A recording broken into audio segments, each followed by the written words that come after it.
Olá, meu nome é Salete, essa é a Luciene, Leonardo.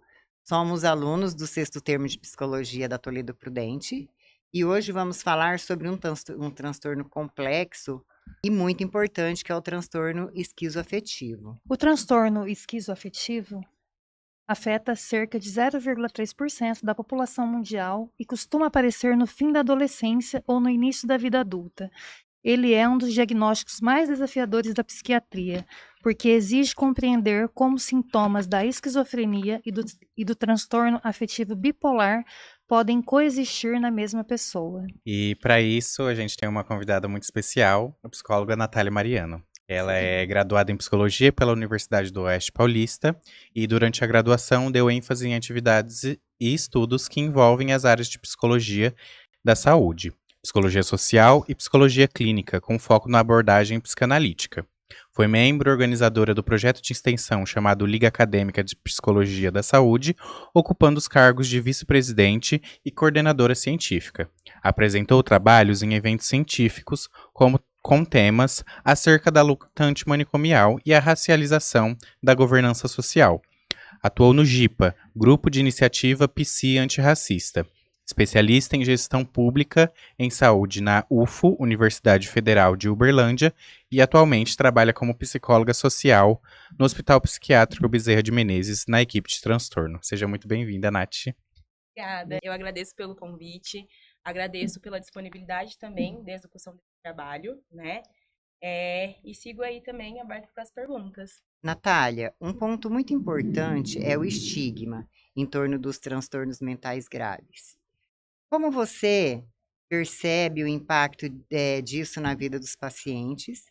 E como o transtorno esquizoafetivo, né? E o que podemos fazer enquanto futuros estudantes de psicologia para ajudar a reduzir esses preconceitos? Eu acho que pensar em transtornos, mas de modo geral, é pensar também na construção desse transtorno dentro da sociedade. Né? Pensando que a gente tem um marco legal aí, que é a Lei 10.216, né, de 2001, foi a partir daí que redirecionou o modelo assistencial em saúde, que os pacientes com transtornos passaram a ser vistos enquanto sujeitos, que pode ter direitos, que pode ter dever, né? Então, a construção do transtorno também desde uma sociedade dita sobre os preconceitos que essa sociedade tem com essa população, dita sobre as violências que essa população sofre. Então, eu, como psicóloga, vocês, como futuros psicólogos, necessariamente precisa verificar essa sociedade, esse contexto, essa realidade que ela pode ser agente produtor de saúde ou de adoecimento, porque não tem como a gente pensar em transtorno sem pensar também no contexto que esse paciente está inserido, né? Então, falar sobre esses estigmas, falar sobre essas violências que ainda são estruturadas, né? É falar também da nossa postura enquanto psicólogos éticos em romper com essas lógicas na nossa atuação, seja dentro da clínica, seja na área da saúde, seja na área social, e claro, lembrando também que é importante o processo de sensibilização com nossos amigos, com a nossa família e principalmente com a família e com o contexto desse paciente. Natália, quais são os principais sinais e sintomas que indicam o transtorno esquizoafetivo e como o diagnóstico é feito, já que há uma sobreposição com outros transtornos mentais? Sim, pensar no transtorno esquizoafetivo é necessariamente pensar na coexistência aí de sintomas, tanto de transtornos de humor, então questões depressivas, de mania, quanto de sintomas psicóticos da esquizofrenia. Então, alucinação, né, delírio, é uma desorganização do senso de percepção.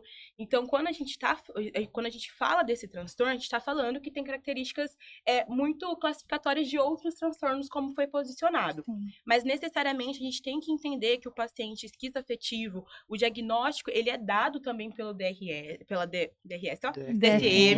e a gente precisa entender que tem algumas diferenças. Então, para a gente falar do diagnóstico esquizoafetivo, precisamos falar também que o paciente esquizoafetivo, para ser diagnosticado, ele tem que ter ali uma duração de características. Tem os critérios a ser seguidos, né? Isso, tem que ter as características ali psicóticas numa duração de 2 semanas, sem que esteja, né, na ausência do transtorno depressivo e na ausência do transtorno de mania. Perfeito, Nath. E você atuando no hospital psiquiátrico, como que você pode compartilhar um pouco dessa sua experiência com os pacientes esquizoafetivos? Assim, a gente acaba recebendo bastante paciente portador do transtorno esquizoafetivo.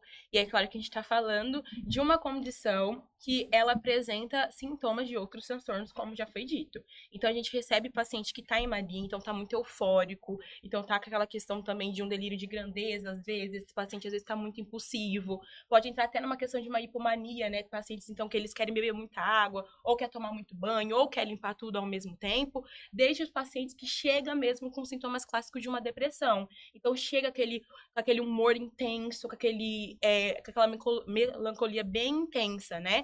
Então, eu acho que é válido ressaltar que o transtorno, ele tem sim seus critérios diagnósticos, só que o paciente também fala sobre o seu adoecimento. Então, cada caso é um caso. Por mais que se tenha os critérios clássicos ali para esse diagnóstico, sobretudo, cada paciente reage a esse adoecimento de uma forma diferente. E qual que é o papel da psicologia nesse processo e nessa atuação? Tem algumas estratégias específicas que a gente pode elencar para atuar diante disso? Sim, né? É claro que quando a gente se depara com uma condição dessa, a gente tem que ter uma postura ética, profissional, né? Mas depende também de como que esse paciente está se relacionando com esse transtorno. Se o paciente ele chega com características psicóticas muito intensas, esse paciente ele vai estar delirante, ele vai estar alucinando. Então, se é um perfil desse paciente psicótico, a gente precisa, sobretudo, como estratégia, verificar esse delírio. Da onde que esse delírio vem, como que esse delírio se relaciona com o seu adoecimento, esse delírio se dita de uma realidade ou de uma realidade ali psiquiátrica para ele. Então, é entender também a condição como que se dá esse delírio e essa crise psicótica. Ao mesmo tempo que se esse paciente ele chega em mania, ele chega desorganizado, ele chega muito impulsivo e eufórico, entender também como que se dá essa euforia. Ele fica muito ansioso? Ele fica muito eufórico por uma questão específica?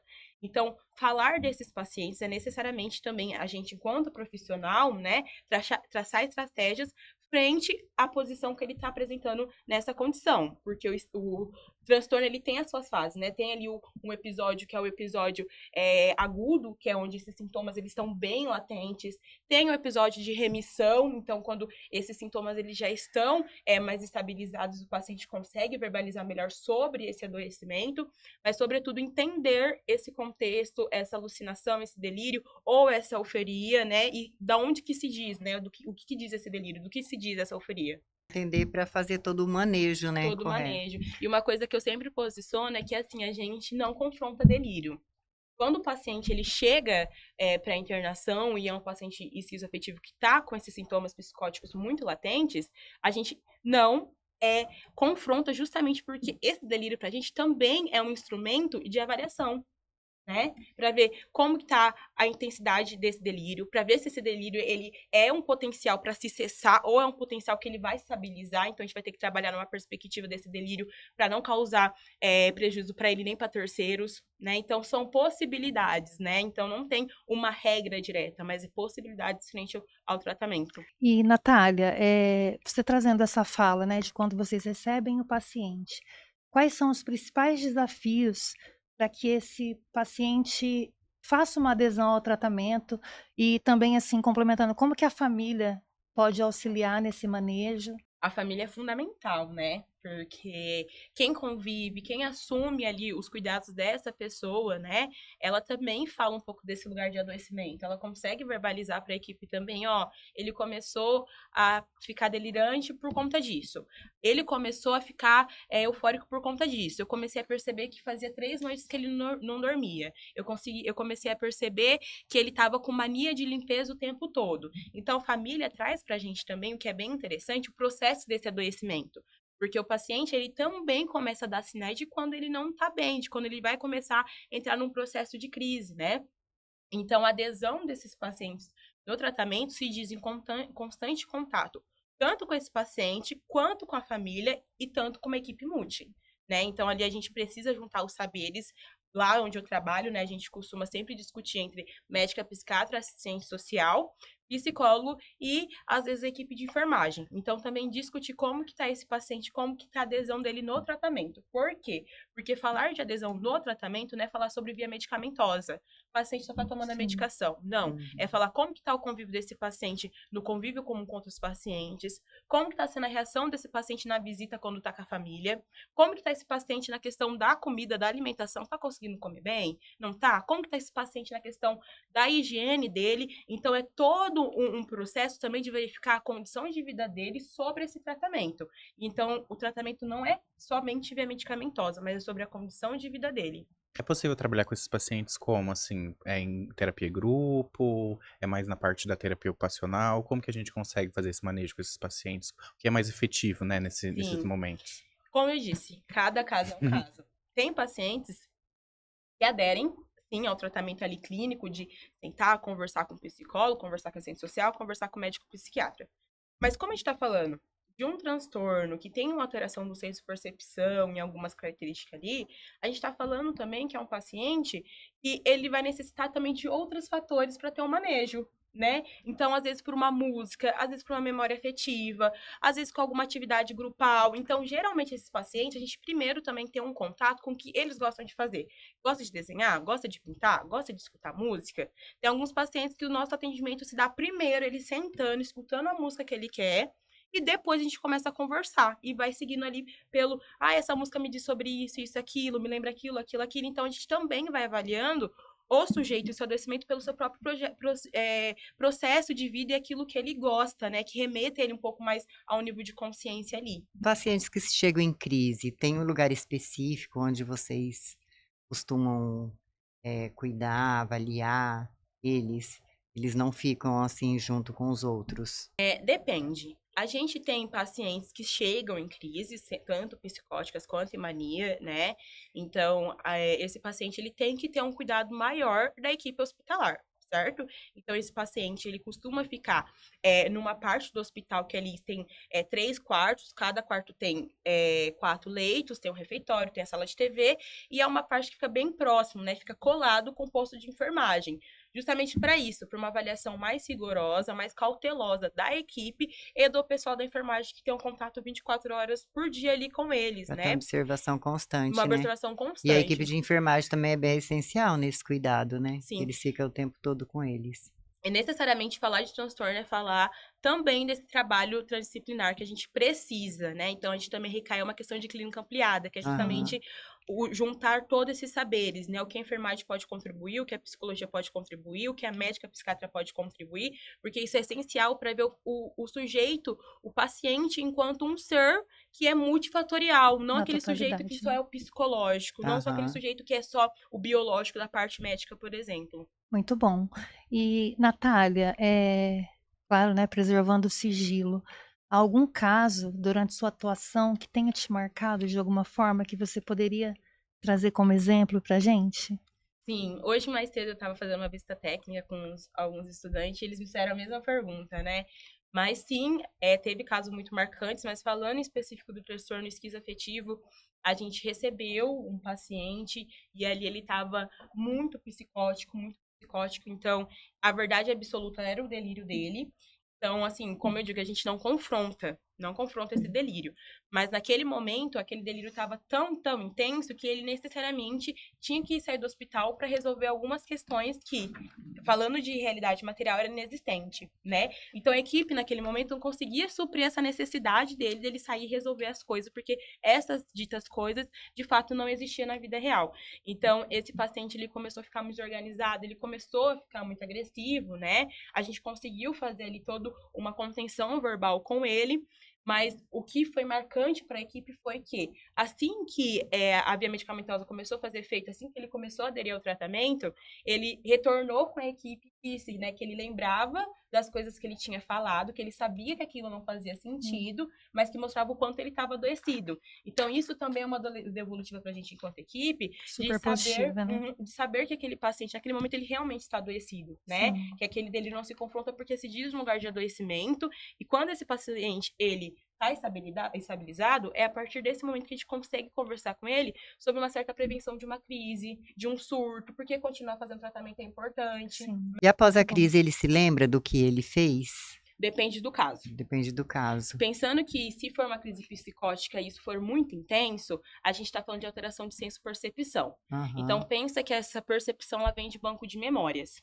né? Sim. Esse banco de memória ele acaba sendo rompido de certa forma. Então, se liga ao mundo fantasioso, se liga ao mundo dos desejos, né? Então, tem alguns casos que os pacientes conseguem lembrar, né? Conseguem recuperar alguns fragmentos aí, e em alguns casos os pacientes não costumam lembrar, tá? Então, a gente tem os dois pontos aí, que se lembram e os que não se lembram. Depende da gravidade da crise, então. Depende. Agora, trocando um pouco de foco, como que a mídia e a sociedade em todo influencia nessa visão sobre os transtornos psicóticos, assim, que tem um estigma muito grande, né, e negativo sobre os Exatamente. transtornos. Uhum. E muitas vezes são relacionados a coisas, experiências religiosas, né, essas questões, e acabam até atrapalhando um tratamento, como que você Criando poderia... barreiras, né? Criando barreiras, né? Eu acho que falar de transtorno, né, também, como eu disse lá no começo, é falar também dessa sociedade que diz o que é loucura, que diz o que é transtorno, né? E falar dessa sociedade é falar de lógica manicomial, porque a lógica manicomial não é um hospital psiquiátrico, é uma lógica, é um discurso, é uma ideia, Sim. né? E isso se faz presente muito forte na mídia, né? Que é um instrumento de massa, de comunicação de massa, né? Então, quanto isso influencia nos pacientes e também na perspectiva de outras pessoas sobre isso, é justamente esse ponto, né? Que às vezes pode ser, porque essa pessoa sei lá, não foi numa missa, não foi num culto, essa pessoa não aderia a uma religião, ou porque essa pessoa deve estar por alguma entidade, por algum espírito, né? E o quanto isso acaba desmotivando, né? A própria pessoa dentro do tratamento, as outras pessoas com esse discurso. Então, a mídia, ela poderia entrar com um discurso favorável. Hoje em dia, a gente consegue, sim, ter muito acesso a informações do que é o transtorno, né?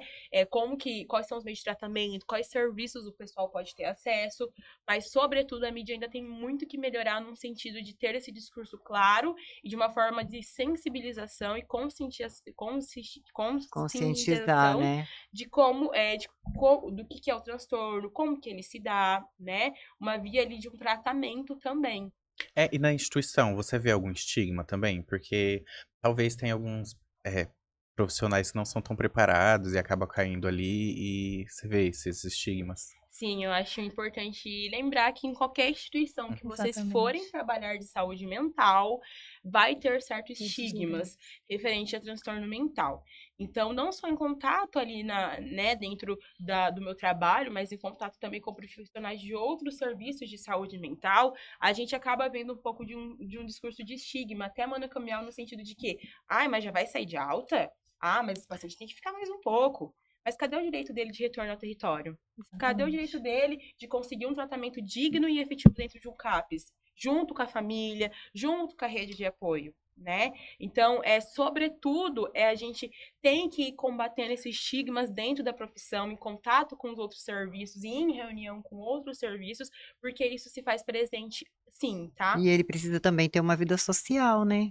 Sim, com certeza.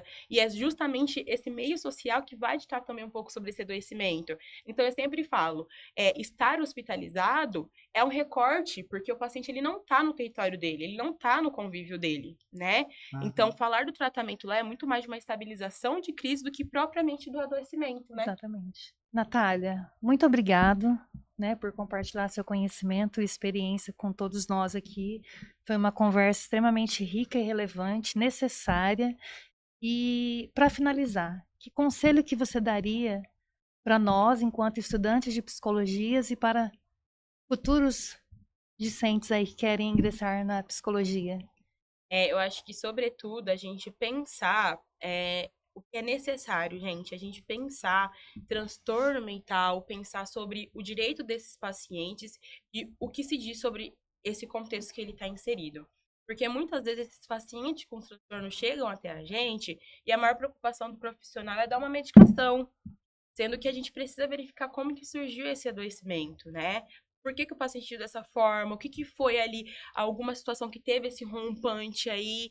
Então, acho que pensar no futuro, na profissão, pensar em vocês enquanto futuros psicólogos, é dar muito um direcionamento nesse sentido, de não deixar de ver o transtorno, porque o transtorno é importante, o diagnóstico é importante para a gente traçar uma linha de tratamento, mas também ver esse sujeito, ver sobre esse Humano, né? contexto, O ser ver, humano. ver sobre como que foi constituído para essa pessoa e como essa pessoa também se relaciona com esse transtorno, porque no processo de saúde mental, às vezes se esquece um pouco dessa sensibilidade de olhar para o sujeito enquanto ser adoecido e só olha para esse adoecimento, só olha para esse transtorno, E né? o quão sofrimento causa aí, para eles, né? Sim, Esses Além transtornos. do sofrimento do transtorno, ainda esse sofrimento desse apagamento da Da pessoa, exclusão, né? exatamente. A pessoa, assim, acontece muito esse processo de Uhum. despersonalização. A pessoa ela não tem uma personalidade porque tudo fica em volta do transtorno. Do Então, a gente tem que ter essa transtorno. sensibilidade de resgatar quem que é esse sujeito de direito, de dever, de desejos,